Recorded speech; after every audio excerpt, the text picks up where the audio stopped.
प्रेक्षक हो नमस्कार. मी आहे आपला रंगनाथ महाराज गाडेकर. कसे आहात? बरेच दिवस झाले. मध्ये जरा एक हप्त्यापासून व्हिडिओ बनवण्यात खंड पडला, त्याबद्दल क्षमा असावी. तर आत्ताच काही दिवसापूर्वी महानगरपालिकेच्या निवडणुका झाल्या आणि आत्ता 7 फेब्रुवारीला जिल्हा परिषद पंचायत समितीच्या निवडणुका झाल्या. दोन्ही निवडणुकीचा कल पाहता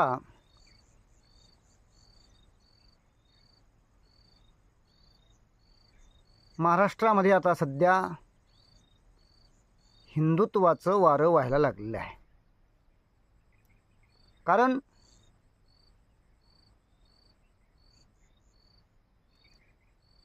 जे हिंदुत्व विरोधी विचाराचे पक्ष आहे त्यांना काही जास्त वाव राहिलेला नाही. आपण निवडणुकीचा निकाल पाहिला तर आत्ता 12 जिल्हा परिषदेच्या निवडणुका झाल्या आणि या निवडणुकामधून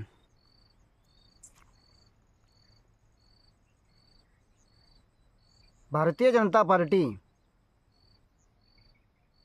व शिवसेना शिंदे गट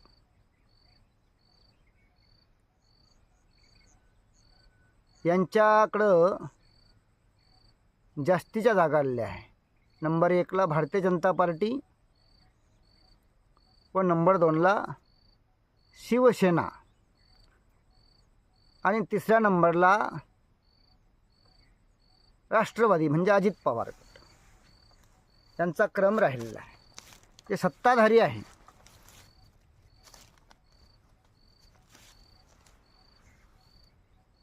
काही लोक विश्लेषण असं करतील,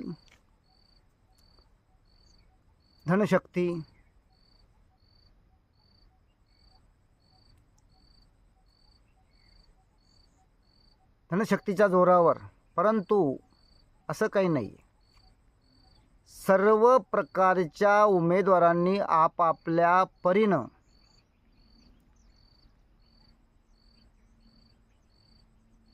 पैशाचा जो वापर करायचा तो भरपूर केलेला आहे.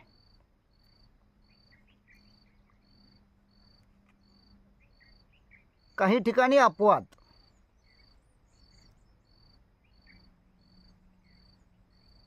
जास्त पैसे वाटले असेच उमेदवार निवडून आले, पण तो अपवाद आहे.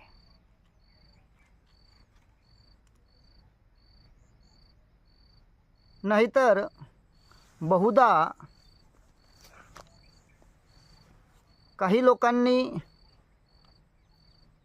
पैसे घ्यायचे ते घेतले, परंतु योग्य उमेदवाराला निवडून दिलेला आहे. आज संभाजीनगर जिल्ह्याची जिल्हा परिषदेची स्थिती पाहायची तर पक्षीय बलाबल असं आहे. भाजपाला 22 जागा आणि पुरस्कृत 2 म्हणजे जवळजवळ 24 जागावर यश मिळालेलं आहे.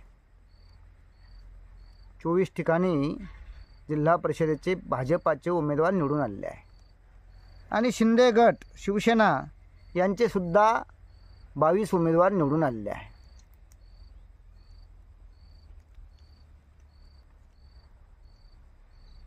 उद्धव बाळासाहेब ठाकरे शिवसेना गट यांचे 9 उमेदवार निवडून आलेले आहे. राष्ट्रवादी अजित पवार यांचे 4 उमेदवार निवडून आलेले आहे. राष्ट्रवादी शरद पवार यांचा 1 उमेदवार निवडून आलेला आहे. प्रहार जनशक्ती पक्ष 1 उमेदवार, काँग्रेस 1 उमेदवार, असे एकूण 63 उमेदवार निवडून आलेले आहे. तो एवढा मोठा बलाढ्य राष्ट्रीय पक्ष म्हणणारा काँग्रेस पक्ष याला फक्त अवघ्या 1 जागेवर यश संपादन करता आलेलं आहे. लोकशाहीला घातक असे प्रयोग सध्या या निवडणुकीमध्ये चालू आहे.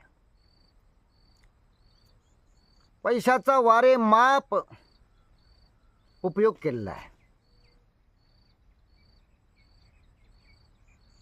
40-50% लोकांनी पैशाचा स्वीकार नाही केला, परंतु 40-50% लोकांपर्यंत पैशाचा वारेमाप उधळपट्टी किंवा वापर केला गेलेला आहे. मग या पैसे घेणाऱ्यांनी काय केलेलं आहे? सर्व उमेदवाराकडून पैसे स्वीकारलेले आहे. कारण काय? नको बाबा, जर याच्याकडून पैसे स्वीकारले नाही तर हा म्हणाल मला मतदान करत नाही.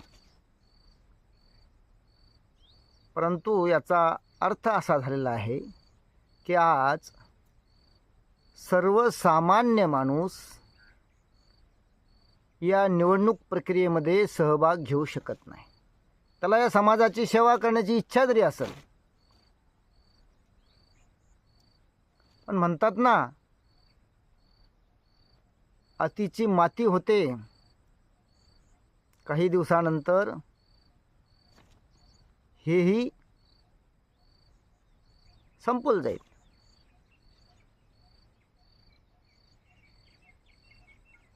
काही याच्यात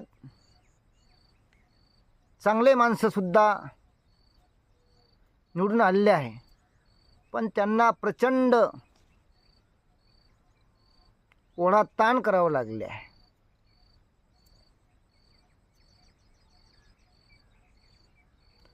आणि प्रत्येक पक्षामध्ये, पक्ष संघटनेमध्ये कार्यकर्त्यांना सुद्धा पैसे नसले तर कार्यकर्ते आता हलायला तयार नाही. अशी आमच्या लोकशाहीची आता थट्टा चाललेली आहे.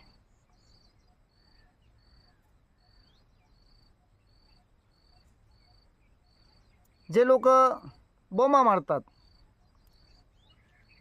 संविधान धोक्यात आहे, संविधान धोक्यात आहे,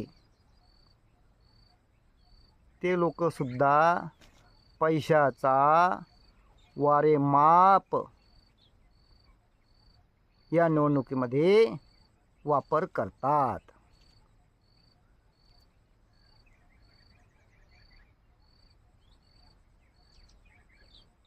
म्हणून सध्या कुणाला काय म्हणावं तेच कळत नाही, एवढं वातावरण सध्या.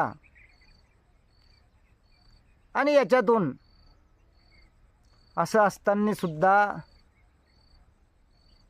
या चिखलातून कमळ फुलतंय, धनुष्यबाण उभारी घेतोय.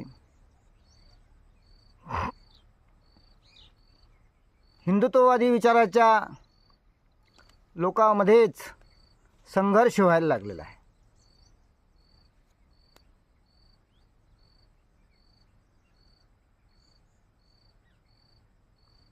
महायुतीच्याच उमेदवारामध्ये बऱ्याच ठिकाणी संघर्ष झालेला आहे आणि महाविकास आघाडी नामशेष व्हायची वेळ आलेली आहे. कारण हे लोक आयत्या वेळेला निवडणुकीला रेडीमेड उमेदवार घेऊन येतात आणि लोकांच्या माथी मारतात. आजकाल राजकारणामध्ये असं फॅड झालेलं आहे, निवडून यायचं आणि शहरात जाऊन स्थायिक व्हायचं, किंवा आयत्या वेळेला शहरातला उमेदवार धनदांडगा पैशावाला, नंबर 2चा पैशावाला घेऊन यायचा आणि या ग्रामीण जनतेच्या बोकांडी मारायचा. पण जनता मात्र हुशार आहे.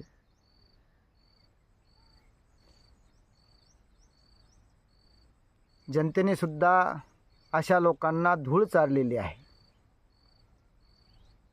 म्हणून जनतेचं सुद्धा अभिनंदन आहे. तर तुर्तास एवढंच.